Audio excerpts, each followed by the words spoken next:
사람이라면 누구나 주님께 물어 풀어야 할 이야기. 사주풀이입니다. 네, 오늘도 꽉 찬 내용으로 준비했습니다. 함께 문을 열어볼게요. 예.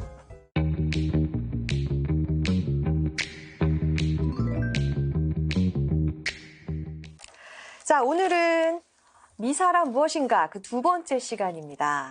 오늘은 입당송의 의미부터 한번 풀어볼까요, 신부님? 예. 결혼식 할 때 네.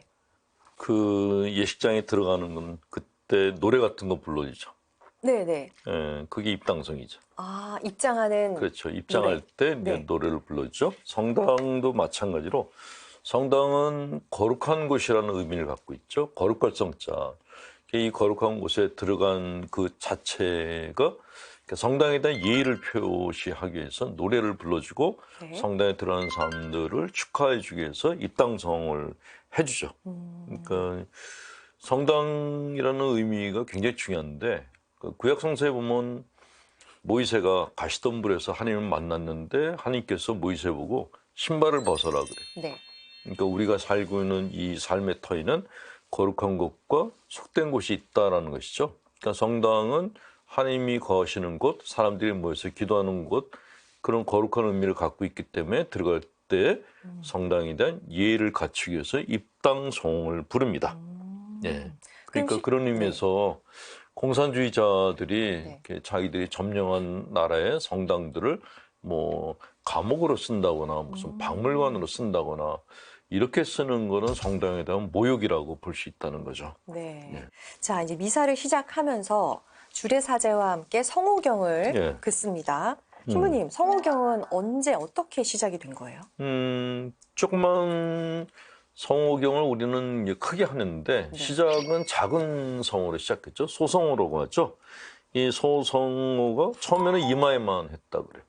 이마에만 하는 거는 이제 사도시도 때 시작됐다 그러고 4세기 이후에 뭐 이마, 입술, 이렇게 가슴 이렇게 시작됐다 그러고 큰 성호는 11세기 이후에 그때부터 시작됐다고 합니다. 네. 그러니까 초대 교회 때는 뭐 다른 사람들이 이렇게 그리스도교를 좀 이렇게 배관시하고 네. 이렇게 색안경 끼고 볼 때라서 신자들끼리 성호를 크게 할 수가 없었죠. 작게 이렇게만 그래, 작게 할 했군요. 수밖에 없었죠. 네.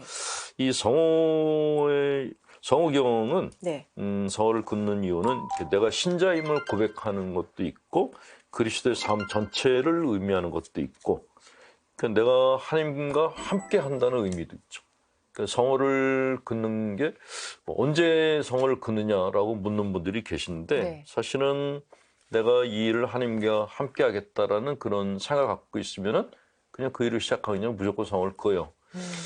그러니까 신자분들이 운전할 때, 뭐 저도 그런데 운전 시작하기 전에 성호 맞아요. 긋고, 네. 운전 끝난 다음에 성호 긋고, 그러니까 성호를 긋는다는 것은 하나님께서 나와 함께 해달라는 기도이기도 합니다. 그러니까 내가 불안한 마음을 달래기 위해서 성호경을 긋기도 하죠. 또 이태리는 뭐 카톨릭 신자들이 대부분이라 그러죠. 그래서 근데 뭐 신앙심은 깊지 않아서 성당에 대해 잘 안 나간다고 그러는데 그래도 성호는 다 긋는데요. 소매치기들이 영업 시작하기 전에 성호 긋고 훔친 다음에 다시 성을 긋는다 그런 얘기를 들은 적이 있어요. 자, 우리나라 같은 경우도 이제 가끔 할머니들이 이제 물어보시는데 성호 긋는 거는 얼마짜리 음료수를 마실 때까지 성호를 긋죠? 얼마짜리 음료수요? 그러니까 할머니들이 저 본당심 할 때 묻더라고요. 자판기 커피를 뽑아서 마실 때도 성을 그어도 되냐고, 긋는 거냐고, 싼 거 먹을 때도 성을 긋느냐고 묻는 거예요. 그래서 뭐 간혹 이제 본당심 분들이 아예 뭐 자매님들 500원짜리 면은 안 해도 된다고 그렇게 이제 농담을 하기도 하는데. 그런데 연세 드신 분들이 물 한 잔 마실 때도 성호를 긋잖아요. 그리고 그렇게 이뻐 보여요. 그게 네. 아름다워 보이고 아 저렇게 성을 긋고 정성스럽게 그 한 잔의 물을 하나님께 감사하면서 마신다면은 하나님이 보시기에 정말 어떠실까? 아 저 자매님이 참 이뻐 보이겠다 그런 생각이 들었어요. 네. 또 이렇게 식당에 모르는 사람들이 있는 곳에 가서 식사를 하러 갔는데 저쪽에서 신자분들이 이렇게 크게 성을 긋어요. 네. 그러면 반가운 마음과 참 성호를 긋는다는 게 참 아름다운 거구나. 꼭 춤추는 것 같잖아요. 진짜 이거 예술이구나 하는 그런 느낌이 듭니다. 그러니까 가끔 이제 신자란 거를 딴 사람들이 할까 부끄러워서 성호를 이렇게 긋는 분들이 숨어서. 저 이렇게 네. 이렇게. 근데 내가 주님을 부끄러워하면 주님도 나를 부끄러워하시겠죠. 예. 내가 모시고 기도하는 그분을 부끄러워하지 않아야지 그분도 나를 자랑스러워하십니다. 성호는 크게 그으시는 게 좋아요. 예. 알겠습니다. 자, 미사로 돌아와서요. 이제 신부님께서 시작 인사를 하시는데 그냥 뭐 안녕하십니까 이렇게 안 하시잖아요. 네. 어떻게 하시죠? 주님께서 여러분과 함께 또한 사제 사제의 함께라고 영과 함께. 했죠. 네. 이게 가정방문 갔을 때도 예전에는 비슷한 인사를 했다 그래요. 주님께서 여러분과 함께하길 바란다라고 가족에게 축복을 하는 그런 기도를 했다 그래요. 네. 근데 이 함께라는 것이 의미가 굉장히 깊어요. 혼자 밥 먹는 거하고 여럿이 밥 먹는 거하고 밥맛이 같을 수가 없겠죠. 다르죠. 같이 먹는 게 맛있죠. 술을 여럿이 마시는 거하고 혼술을 하는 거하고 네. 또 다르죠. 다르죠. 여행을 여럿이 가는 거하고 혼자 가는 거하고 다르죠. 아주 다르죠. 네. 예. 저도 여행을 굉장히 좋아해서 네. 혼자도 가고 여럿이도 가고 그랬는데 혼자 가는 거는 정말 못 견디겠더라고요. 뭐 가끔 이렇게 신부들이 뭐 제주도 한 달 살이 뭐 지방 한 달 살이를 한대요. 네. 제 후배시면 한 사람이 이제 제주도에서 한 달 살이를 한다고 계속 페이스북에 올렸어요. 네. 저도 그래? 그럼 나도 한번 가보자. 그래서 한 달은 빼기가 어렵고 열흘만이라도 해보자. 그 열흘을 갔어요. 3일 했더니 집에 오고 싶고 친구들이 보고 싶고 네. 혼자서 이렇게 여행 다닌다는 게 이렇게 김 빠진 거였구나. 그러니까 순례팀이든지 뭐 무슨 여행팀이든지 같이 가서 같이 보고 같이 깔깔대고 웃고 그러는 게 이게 진짜 재밌는 거지. 네. 혼자 다니는 거는 이거는 정말 사람이 할 짓이 아니다. 그런 생각이 들었어요. 근데 그거를 그 후배가 해내는 걸 보고 니는 사람이 아니다라는 생각이 들었어요. 신부님. 이 방송부 네네. 누군지 본인은 알 텐데 그 독한 신부인 거예요. 예. 혼자 여행하는 그런 거에 대한 로망이 좀 있었는데 저도 딱 하루 하고 반나절 하니까 못 견디겠더라고요. 그 함께라는 것이 얼마나 우리에게 필요한 건지. 인간은 외로운 섬들이라 그래요. 근데 섬 혼자 있으면은 이게 금방 죽어버려요. 그래서 섬이 외롭죠. 살아나려면 섬과 섬 사이에 다리를 놓아야 된다고 합니다. 관계를 맺어야 된다는 거죠. 함께라는 관계 안에서만이 사람이 살아날 수 있다. 그리고 그 함께 하나님이 함께 하실 때 그 사람의 인생이 정말 풍요로워진다라는 의미에서 주께서 여러분과 함께라는 그런 인사말을 해드리는 겁니다. 네, 함께 하시면 좋겠습니다. 예. 자, 이렇게 인사를 했어요. 그리고 반성의 시간과 참회의 예절을 시작하는데요. 네. 가슴을 치면서 네타시오 3번 하잖아요. 네. 이건 또 어떤 뜻이 담겨 있는 거예요? 보통 우리는 살아가면서 어떤 문제가 생기면 내 탓이오를 잘 안 하고 니 탓이오를 하게 되죠.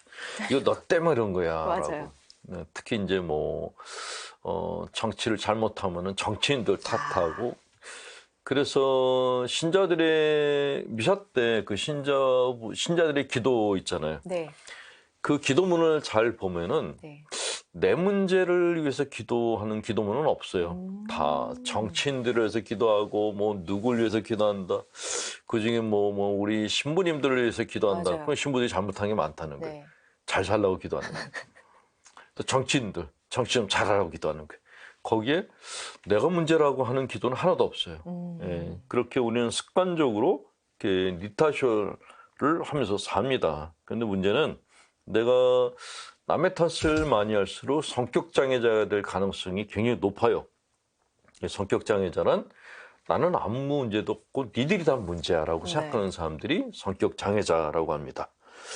그리고 이렇게 남의 탓을 하게 되면은 사회적으로 분열이 일어나기 시작해요. 남의 탓을 하면 대화를 하는 게 안 되죠. 그렇죠. 또 영적 성장이라는 거는 자기 문제를 알아야 되는 거거든요. 그러니까 진짜로 이렇게 인생에서 성공하고 인생을 풍요롭게 만드는 사람들 보면 자기 문제를 정확하게 아는 사람들이에요. 그런데 자기 문제를 안 보고 남의 문제만 보게 되면은 성장이 없죠. 만약에 운동을 하러 수영장을 갔어요. 네.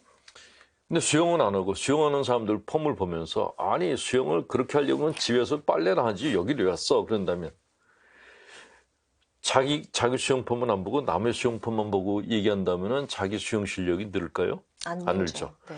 자기가 수영하면서 코치한테 내가 어디가 부족하냐고 물어봤을 때 그때 자기가 실력이 늘겠죠. 똑같아요. 영성생활도 멘토에게 내 문제가 뭐냐고 물어봤을 때 성장을 하는 거지 네. 남의 문제를 보는 거는 나한테 전혀 도움이 안 돼요.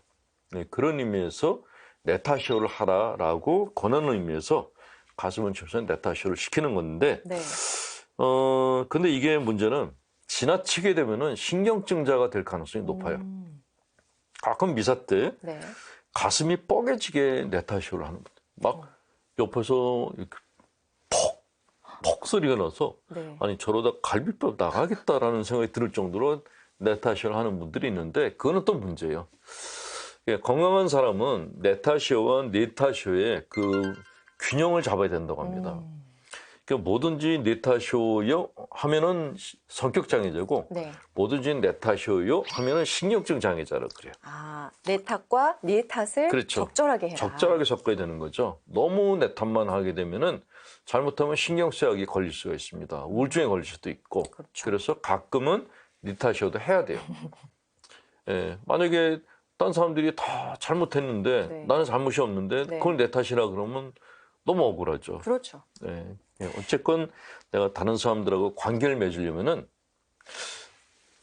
나도 잘못하고 저 사람 잘못했어. 그 관계를 풀려면 어떻게 되죠? 너도 잘못했는데 내가 사과할 이유가 뭐가 있겠어? 그러면 관계가 안 풀어지겠죠. 안 풀어지죠. 그렇죠. 네. 그러면 관계를 푸는 방법은 나도 잘못했어. 그렇죠.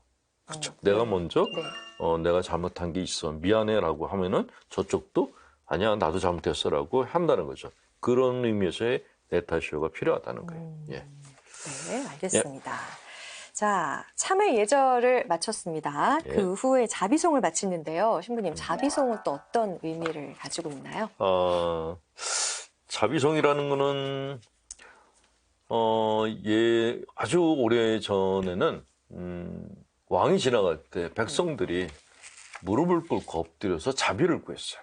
네, 맞아요. 근데 그것이 왕에게 자기 청을 올리기 위해서 왕의 관심을 끌기 위해서 이제 자비를 베풀어 달라고 이제 소리를 쳤다라는 것이죠. 네. 근데 이런 대목이 복음서에도 나와요. 눈먼 소경이 예수님 지나갈 때 예수님 저를 봐달라고 자비를 베풀어 달라고 소리를 질렀어요. 네. 그러니까 자비송이라는 거는 하나님께 내 간절한 염원을 이렇게 메시지를 드리는 거다라고 이해를 하시면 된다는 거죠. 네. 법률 용어로는 선처를 구한다라고 그렇게 얘기를 하죠. 예. 그러니까 자비송이라는 거는 네. 미사를 시작하기 전에 하나님께 나의 간절한 마음을 갖다 이게 전하는 그런 기도다라고 네. 이해하시면 되겠습니다. 자비송이 끝나면 대영광송을 바칩니다. 예. 함께 노래하면 굉장히 웅장한데요. 예. 그럼 여기서 대영광송은 또 어떤 뜻이 있는 건가요? 대형광송이 있고 소형광송이 있죠. 네. 기뻐해 주는데 그냥 축하해 하는 게 있고 우와 축하해 주는 게 있죠. 그게 네. 다르죠. 네. 예.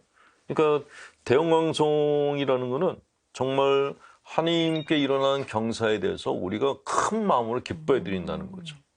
작은 영광송은 그냥 작게 기뻐한다는 것은 기쁨의 사이즈를 이게 대형광송이냐 작은 영광송이냐로 나눈 것 같은데 네. 만약에 대형광송은 어떻게 보면은 예의를 갖추는 거죠. 하나님께 대한 예의를 갖추는 건데 만약에 우리가 상갓집에 가서 네. 고인이 이제 천당에 가셨으니까 기뻐하십시오 그러면서 막 화려한 옷을 입고 가가지고 거기서 뽕짝을 불러댄다면 어떤 일이 생길까요? 아이고. 예, 유족들한테 맞아 큰일 죽겠죠. 나죠. 네. 그렇죠. 장소에 따라서 예의를 갖추는 게 다른데 대형광송은 주님이 부활하셨을 때 또 예수님께 좋은 일이 생겼을 때 그때 이제 대형광송을 바치죠. 네. 그래서 대형광송은 사순시기, 대림시기 때는 안 바쳐요. 네, 그때는 뭐 주님의 생애 중에서 가장 슬픈 과거를 우리가 묵상하는 시간이기 때문에 네. 대형광송을 안 바칩니다. 네. 미사에 늦으면 안 되는데 버스를 놓치면 어쩔 수 없이 지각을 하게 됩니다. 입당 선가할 때 들어가면 운 좋게 자리에 앉을 수 있는데 그보다 늦으면 2층으로 올라가야 하는데 여간 힘든 것이 아닙니다. 만약 미사에 늦으면 언제까지 들어가야 미사를 드린 것으로 인정하나요? 라고 익명으로 보내주셨습니다. 예, 이건 신자분들이 이렇게 가끔씩 묻는 질문인데요. 뭐 공식적으로는 말씀의 전례, 그러니까 성찬의 전례 시작하기 전까지 네. 들어오셔야 된다라고 그렇게 얘기를 합니다. 네, 협의의 시간은 그렇게 얘기를 하는데 네. 광의의 시간으로 얘기하면 좀 더 넓게 본다면은 사실 미사 참여 시간은 내가 집에서 미사 가려고 맘 먹고 씻고 닦고 입고 차 타고 오는 그 시간도 다 포함되죠. 내가 하나님께 내 마음을 다 지향을 드린 거거든요. 네. 성당에 딱 들어와서부터 미사 시간이 아니라는 거예요. 그러니까 이미 출발한 다음부터 끝나서 집에 돌아올 때까지 그 시간이 다 내가 하나님께 내 시간을 봉헌한 거거든요. 네. 그런데 가끔 이제 그 신부님들 중에서 이제 갑질을 하는 분들이 계세요. 미사 시간에 늦은 신자들에게 호통을 치거나 성당문을 잠가버려, 뭐 닫아버려 이렇게 소리 지르는 분들이 있거든요. 사실 신부들은 사제관이 성당 바로 옆에 있으니까 거기서 나오는 게 뭐가 그렇게 힘들겠어요. 왔다 갔다 하면 되는데 신자분들은 집에서 씻고 닦고 집 정리하고 그리고 차 타고 여기서 주차하고 그리고 성당에 들어오는 게 이게 얼마나 번거롭고 힘든 일이겠습니까? 그러니까 그런 마음을 이해를 해주시고 네. 늦게 온 것에 대해서도 고맙다고 생각해야 되는 거죠. 일요일 날 놀러 가지 않고 성당에 와서 미사해 주는 게 얼마나 고마워요. 근데 그런 데 대한 고마움이 없이 늦게 왔다고 막 이렇게 야단쳐서 돌려보내는 거는 이거는 그 사제 갑질이다. 이제 그런 생각이 듭니다. 네. 일단 성당에 오는 분들은 아무리 늦게 왔다고 하더라도 환영해 주고 그리고 기쁘게 맞아주는 게 그게 사제들의 도리가 아닌가 하는 그런 말씀을 드리고 싶어요. 네. 예. 그리고 준비하는 것부터가 미사에 참여하는 거니까요. 그렇죠. 웬만하면 늦지 않으시는 것도 좋을 그렇죠. 것 같아요. 거의 뭐 반나절이 다 걸리는 거잖아요. 맞아요. 출발해서 네. 돌아가서 다시 또 옷 벗고 이렇게 일상으로 돌아올 때까지 그 시간 전체를 우리가 그 의미에 대해서 이렇게 인정을 해드려야 되는데 딱 미사 시간 그것만 따지는 거는 정말 그 소갈머리 없는 생각이다. 그런 말씀을 드리고 싶네요. 그렇다고 늦게 들어갔는데 또 성큼성큼 걸어서 앞에 앉을 수는 없잖아요, 신부님. 그렇죠. 되게 뭐 뒤앉으시려고 그러죠. 네. 예. 그래서 성당에 먼저 가신 분들은 가능하면 앞자리부터 앉으시는 게 좋아요. 늦게 오는 분들에 의해서 뒷자리를 양보하시면 되는데 근데 성당에 주일미사에 항상 참석하시는 분들은 당신들이 앉는 자리가 또 있어요. 맞아요. 그리고 가능하면 앞자리에 안 앉으려고. 네. 예, 끝에. 그래서 양 맨 뒤로, 가능하면 맨 뒤로. 그래서 앞자리가 비는 경우가 많은데 뭐 늦게 오는 분들을 위해서라도 뒷자리 몇 줄 정도는 이렇게 비워드리는 게 좋지 않을까 하는 말씀을 드립니다. 네. 자, 이렇게 신앙생활에 물어봐도 되나? 이런 어려움들이 있잖아요. 궁금한 점들 저희에게 물어봐 주시면 신부님께서 시원하게 풀어드리겠습니다. 홈페이지 남겨주시면요. 저희가 소개해 드릴게요. 그럼 다음 시간에 또 찾아오겠습니다. 고맙습니다.